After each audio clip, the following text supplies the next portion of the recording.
E nós já estamos de volta no intervalo comercial mais rápido da televisão paraense e agora você confere conosco as principais notícias do dia que foram destaque na internet. Valdo Souza, o que a gente tem aí para comentar? Parece que o negócio está quente, né? Henrique, o fazendeiro Vitalmiro Bastos de Moura, o Bida, acusado pelo assassinato da missionária Dorothy Steng, vai a novo julgamento no mês de novembro. Mais um julgamento. Essa notícia saiu no G1 Pará. O Supremo Tribunal Federal anulou o julgamento e ele vai agora para o 4º julgamento. A sessão vai ser presidida pelo presidente, pelo juiz Raimundo Moisés Alves Flecha, titular do 2º Tribunal do Júri da Capital. O réu, o Bida, o Vitalmiro Bastos de Moura, é acusado de ser o mandante do assassinato da missionária norte-americana de 74 anos na época, em 2005, Dorothy Steng. Esse, Valdo Souza, é o 4º julgamento. O primeiro, realizado em 2007, quando ele foi condenado a 29 anos de reclusão em regime semiaberto. Mas aí, como sempre, a defesa apelou, Valdo Souza. E aí nós estabelecemos um recorde, né? São 4 julgamentos e o último deles, em que ele foi condenado a 30 anos, é exemplo do que aconteceu no primeiro julgamento. Esse veredito, essa sentença, acabou sendo anulada pelo Supremo Tribunal Federal. Na Promotoria de Justiça apelou da decisão do júri, que foi anulado porque os jurados votaram contra as decisões, contra os autos de provas que estavam no processo. Aí o que aconteceu? A segunda turma do Supremo Tribunal Federal foi mantida a prisão do fazendeiro. O argumento da defesa para medir a anulação foi de que o defensor público designado para fazer a defesa não teve tempo suficiente. Quer dizer, o crime foi em 2005, o julgamento foi em 2007, depois teve outro. Quer dizer, com tanto tempo para se julgar, ele não tem. E agora, o próximo julgamento vai ser vai ser em setembro. Olha, tem imagem dele aí na tela. Esse é o Vitalmiro Bastos de Moura, o Bida, tá? A sessão agora, ele vai ser julgado mais uma vez. Essa sessão vai começar com a leitura do pregão para checagem de testemunhas e os representantes do Ministério Público e da Promotoria e a defesa do acusado vão estar presentes. Essa foi a matéria que foi divulgada aí, você está vendo, no G1. E a defesa do Vitalmiro, do Bida, ela está postulando que ele espere pelo julgamento até novembro em liberdade. O que, se lograsse êxito, se obtivesse sucesso, para mim, Henrique e amigo do Repórter 17, não seria nenhuma novidade, não causaria nenhuma estranheza. Veja que, por exemplo, nós temos aí mais de 200 crimes, 200 homicídios nessa coisa do campo, nessa coisa agrária, que é vexatória, que coloca o estado do Pará numa situação de completo achincalhe, puxando o ranking dos estados onde mais se morre na luta agrária, e dessas mais de 200 mortes, nós não temos aí cinco condenações. Chegamos a 4 condenações. Para quem não lembra do caso, eu acho que pouca gente não lembra, mas para quem não lembra do caso, a missionária norte-americana Dorothy Steng foi morta em 2005, tá? No dia 12 de fevereiro, no município de Anapu, sudoeste do estado. O Ministério Público defende a tese de que ela foi morta em um consórcio, onde o Vitalmiro Bastos de Moura, ele pediu a morte, segundo o Ministério Público, pediu a morte da Dorothy Steng porque ela defendia a criação de assentamentos para fazendeiros em terras públicas, disse bem, terras públicas, Valdo Souza, que eram reivindicadas, claro, pelos fazendeiros. Quer dizer, você defende a criação de assentamentos para colonos, para pessoas que não têm condição de criar ali a sua sustentação, o seu sustento, a sua fazenda, e aí o cara que já tem dinheiro, o cara que já tem fazenda, o cara que tem o pistoleiro a mando dele, ele vai lá e compra tudo isso. E o caso mais recente, e por isso há mesmo um estímulo a essa impunidade, porque o caso mais recente, aquele fazendeiro acusado que foi a julgamento e de forma extraordinária foi absolvido, né? Ele foi a julgamento por ter sido mandante. Os pistoleiros que executaram aquele casal de agricultores disseram que ele tinha mandado fazer o serviço de pistolagem, mas ele foi absolvido no julgamento. E o INCRA, e isso é que é mais, seria cômico se não fosse trágico, o INCRA chegou a liberar a terra que foi o pomo da discórdia, né, para esse fazendeiro. Depois o INCRA assumiu que tinha havido um equívoco, quer dizer, nós estamos vivendo num estado territorialmente gigante, onde não deveria haver esse tipo de litígio que resulta, que tem esse desfecho terrível, funesto, né? Macabro, que são essas mortes, e ainda temos órgãos que deveriam trabalhar para regularizar a situação e que acabam conspirando em favor de tanta impunidade. Valdo Souza, o julgamento do Vitalmiro Bastos de Moura está marcado para o dia 19 de setembro. Até lá, vamos esperar para ver o que mais a nossa justiça vai nos mostrar com relação a esse caso. Vamos para a próxima notícia do dia? Essa é meio futebol, meio polícia, Valdo Souza. Saiu no Diário Online, o volante do Paysandu, Wanderson, recebeu agora a liberdade provisória que foi concedida pelo Tribunal de Justiça do Estado, o TJE. O Wanderson foi detido na noite da última quarta-feira, dia 22, porque Valdo Souza não pagou pensão alimentícia. Tem imagem aí na nossa tela do Repórter 17, a manchete: Wanderson tem liberdade provisória concedida, tá? O presidente do Paysandu, Vandique Lima, já deixou a capital paraense para acompanhar a saída do jogador que estava detido no Centro de Recuperação de Castanhal, onde deve sair rumo à cidade de Paragominas para se apresentar à equipe bicolor para a próxima partida contra o Asa de Alagoas. Valdo Souza, você concorda com isso, de não pagar a pensão alimentícia e ir para a cadeia? Olha, eu não entro no mérito se é justo ou se não é justo. O que eu entendo é o seguinte: como é volátil, né? como é transitória a passagem da fama para o escárnio.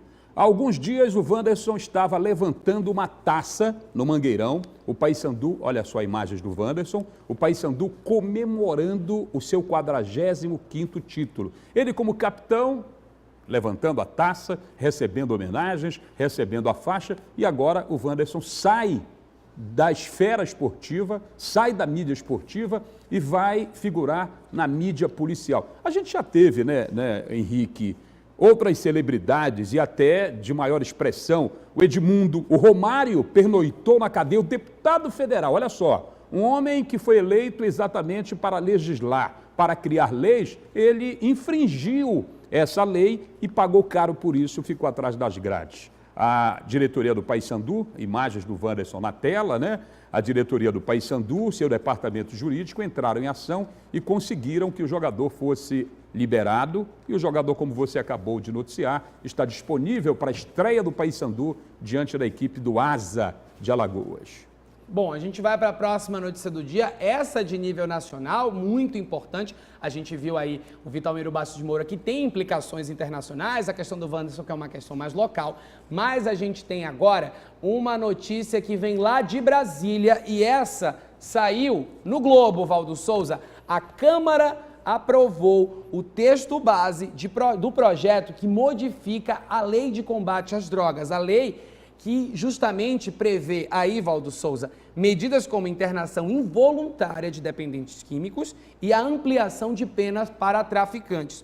A matéria, a gente tem imagens, eu acho, aí na tela, tem imagens da matéria que saiu no jornal O Globo, diz o seguinte: a Câmara dos Deputados aprovou o texto base do projeto, permitindo a internação involuntária de dependentes químicos, mas desde que haja autorização da família. Um médico terá que atestar a necessidade de internação. O trecho que permitia agentes de segurança pública de internar involuntariamente foi vetado. Isso cabe justamente à família. Eu acho que tem que ser assim, Valdo. Eu acho que a família tem que decidir se aquele seu membro da família, se ele tem que ser internado. Eu acredito nisso. Eu acho e penso que a coisa tenha que ser relativizada, Henrique. Por quê? Porque algumas famílias, algumas famílias, não são todas, elas acabam sendo reféns deste ente querido que, uma vez dominado por essa praga, por essa coisa destrutiva, devastadora que é a droga, esse indivíduo, ele quebra a casa, ele bate na mãe, bate no pai. Como é que essa família pode deliberar se ele vai ser internado ou não? Porque a internação involuntária, como acontece, por exemplo, em São Paulo, no governo Geraldo Alckmin, ela não pergunta, já está dizendo, a nomenclatura já diz tudo, internação involuntária. Então ela não vai perguntar, vem cá, você quer claro, ir? quando o cara tá de cara limpa, né? Você quer ir para a clínica? Porque se perguntar, ele não vai. Então, eu acho que é preciso relativizar. Há casos em que, se você não amarrar o sujeito e não levá-lo imobilizado para a clínica, não vai ele muito longe. Eu acredito que mesmo. você aí em casa, eu já vi muitos casos, o Valdo Souza já viu muitos casos, onde os familiares têm que amarrar, literalmente, com correntes, com cordas, aquela pessoa, porque senão ela vai fumar, ela vai cheirar, ela vai fazer o que tiver que fazer. Uma coisa que eu acho interessante, e aí eu vou levantar uma polêmica com vocês. Do texto aprovado pela Câmara, um dos pontos principais é que aumenta de 5 para 8 anos a pena mínima para aquele que for preso traficando drogas. A pena máxima continua sendo de 15 anos. Isso aí endurece, pesa a mão com o traficante? Isso mesmo, pesa a mão com o traficante. Agora, o que eu acho, Henrique Miranda, e aí eu quero deixar muito claro que é uma opinião pessoal, eu acho o seguinte, que precisa, em primeiro lugar, haver uma separação da classificação do usuário ao traficante. Por quê? Não adianta você prender aquele cara que, por exemplo, está ali com poucas gramas de maconha, alguma coisa seguinte, enquanto você esquece que tem alguém que fornece para ele, enquanto você esquece que tem alguém que está ali dando a condição dele continuar se afundando nesse mundo. Você não concorda comigo? Você não está sozinho na tese que você advoga. Por quê? Porque, Henrique, o traficante, vide o exemplo de Fernandinho Beiramar. O Fernandinho Beiramar, ele sequer consome bebida alcoólica.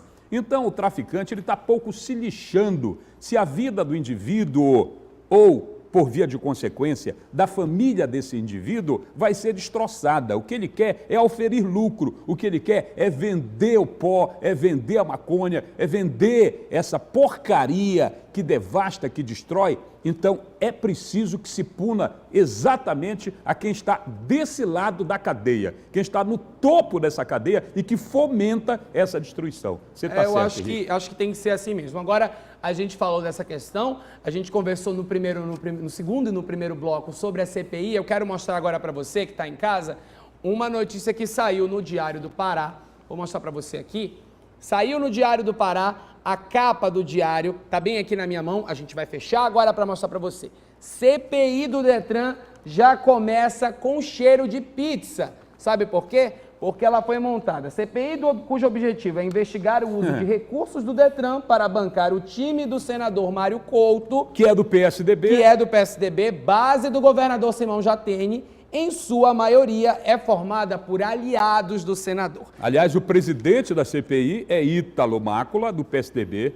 O relator é de um partido da base governista. O que é isso?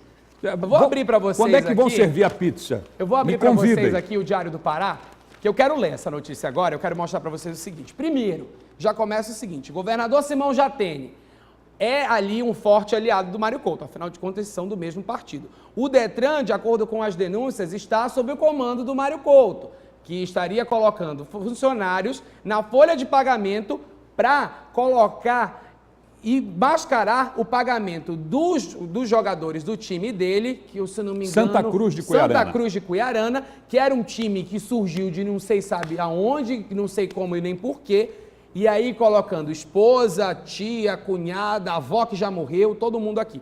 Aí olha só o que está aqui na capa do diário. Comissão já inicia... Aqui, ó. Vamos aqui na festa. Isso, aqui, ó. Tá vendo aqui?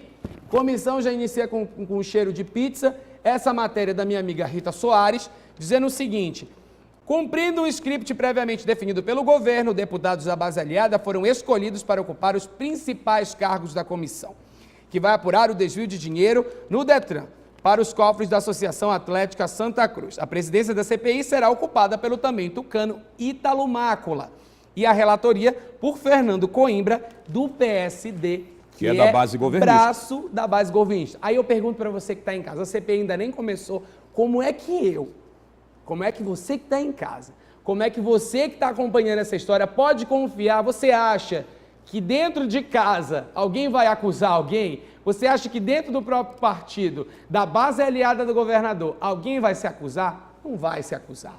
Valdo Souza, você acha que vão se acusar? Claro que não.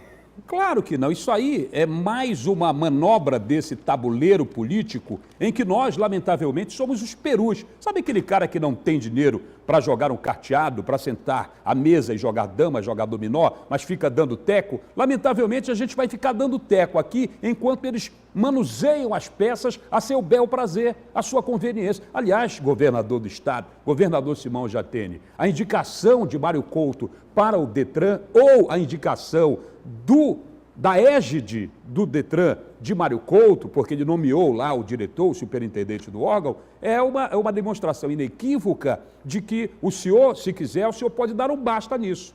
Não é possível que essas coisas continuem acontecendo no órgão que é o segundo órgão arrecadador do Estado. É o segundo órgão que mais arrecada no Estado. E aí a gente tem tantas premências, tantas necessidades em outros setores da vida pública nesse Estado, e o Detran está sendo, através de denúncias e mais denúncias, um órgão que fede numa lama pútrida. Olha, por conta Valdo, da emissão de carteiras de habilitação, por conta de convênios que precisam ser esclarecidos com uma clínica que detém o monopólio para os exames dos usuários do Detran, isso há coisa de 6 anos, com arrecadações milionárias, tudo isso precisa vir a lume, é preciso jogar luz sobre isso. Eu vou abrir uma aspas aqui, fala do representante do PMDB dizendo o seguinte: para mim, o Francisco Melo do PMDB, ele colocou o seguinte aqui no Diário do Pará: para mim é uma prova cabal, estamos aqui nessa câmera, isso.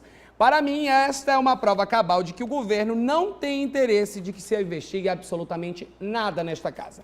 O deputado Edmilson Rodrigues do PSOL engrossou os protestos. Ele questionou o fato de que o PMN, que também tem apenas um deputado na casa, ter sido cogitado para uma vaga de suplente, o que não ocorreu com o partido dele, o PSOL. Caso encerrado. Por que não coloca o PSOL lá? Porque é oposição. Porque desde que foi eleito, o deputado Edmilson Rodrigues vem dizendo, ele é grito solitário dentro daquela casa. Aí eu pergunto para você, quem é que estava satisfeito? Eu mostro aqui para você a foto. Aqui, ó. Vamos mostrar aqui, vamos fechar nessa câmera aqui, ó. Tá aqui? Quem é que estava satisfeito? A deputada Silene Couto, filha do Mário Couto, que está super ali, que está sendo investigada na questão do tapioculto da Alepa, porque o que não falta é problema para se investigar na casa. Tá aqui, ó. Olha aqui o que a gente tem, nessa câmera aqui. E os servidores do Detran estão bastante insatisfeitos porque acreditavam, tinham esperanças de que isso poderia ser o início de uma investigação, de uma questão transparente dentro da casa, dentro da Assembleia Legislativa, mas pelo que a gente está percebendo, é mais um jogo de cartas marcadas onde não vai se investigar nada. Vai se montar um cenário de CPI, gastar dinheiro público para fazer essa CPI, deixar de questionar outras coisas também importantes. Para quê? Para que a CPI termine em pizza? Para que você, eleitor, que votou nesses deputados, continue aí sendo esfaqueado no seu dinheiro? Porque isso, para mim, é o seguinte, isso é uma sangria, Valdo Souza. A governabilidade do Estado está em xeque. Eu penso que desde a sua saída para tratamento em São Paulo, da saúde, ele teve problemas cardíacos, o governador, ele não retornou.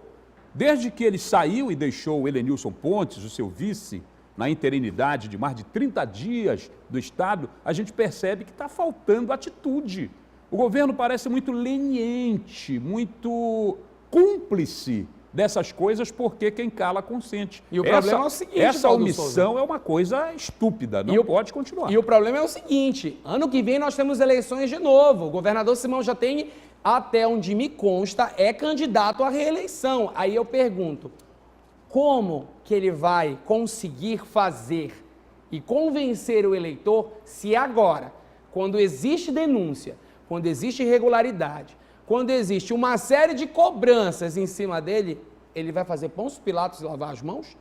Eu não acho que isso é interessante para o governador Simão Jatene. E eu vou lançar aqui, e é um compromisso que eu estou fazendo com você, nós vamos acompanhar essa questão da CPI do Detran, afinal de contas, cabe a nós, jornalistas, apesar de não podermos fazer muito mais do que mostrar, né, Valdo Souza, mas eu acho que mostrar e colocar em xeque já é uma coisa interessante a se fazer. Veja o que aconteceu no abrigo João de Deus, o abrigo de Rancenianos, a antiga colônia do Prata, em Marituba, na segunda-feira retrasada, quando 10 homens, se prevalecendo da falta de vigilância, porque o governo não estaria pagando a Prosegur, que é a empresa contratada para fazer essa vigilância, os 10 bandidos bateram, tiraram sangue de uma enfermeira, disseram que havia 40 mil reais no abrigo, dinheiro que não foi encontrado, eles levaram aparelhos de TV e há uma ameaça de paralisação das atividades daqueles servidores por conta exatamente da insegurança que também ali reina absoluta. A gente vai continuar acompanhando tudo o que se fala a respeito da CPI do Detran. Esperamos que o governador Simão Jardine abra os olhos antes que seja tarde demais, porque se isso for o que realmente parece ser, o que não vai sobrar é gente para bater nas costas. Afinal de contas, já diria o meu avô, Valdo Souza, político sem mandato, nenhum vento bate as costas. Né? Já dizia a minha, duvido eu dou uma caixeira mocotó, como dizia a minha avó, amigo. O tapiocouto, que você lembrou aí, está virando pizza couto. Daqui a pouco está abrindo um restaurante completo, né? A gente quer agradecer a você, o carinho da sua audiência, continuou com a gente aqui. Falamos do BRT, falamos de prisão, falamos de tudo, mas você que está em casa pode continuar ajudando a gente a fazer o Repórter 17. Você tem aí o nosso e-mail, que é o repórter17.tvbacana@gmail.com. Pode mandar pra gente sugestão, crítica, elogio. Pode falar que o Valdo Souza tá bonito, tá feio, não tá legal. Manda pra ele se ele quiser trocar de gravata, né, Valdo Souza? O Henrique Miranda também aceita a sua sugestão. Todos nós, a equipe do Repórter 17, todos nós estamos ávidos para que você colabore, para que você participe, trazendo denúncias, trazendo críticas, elogios, aquilo que realmente você define, conceitua a respeito do trabalho que está sendo realizado pela equipe de jornalismo do Repórter 17. Quem não quiser mandar e-mail ou quiser ligar para falar com a gente, é só ligar para o 3242-2442, eu vou repetir, 3242-2442 e mandar um e-mail para a gente, Repórter 17, 17 numeral, tá? repórter17.tvbacana, vai aparecer aqui embaixo, tá? repórter17.tvbacana@gmail.com. Eu, mais uma vez, agradeço o carinho da sua audiência. Valdo Souza e eu continuamos aqui, afinal de contas, a gente tem que correr atrás daquilo que você acha importante. A gente volta no programa que vem, contando sempre com a sua audiência e seu carinho. Muito obrigado, até lá. Paraense não se engana, Henrique Miranda e Valdo Souza, agora, Canal 17, TV Bacana.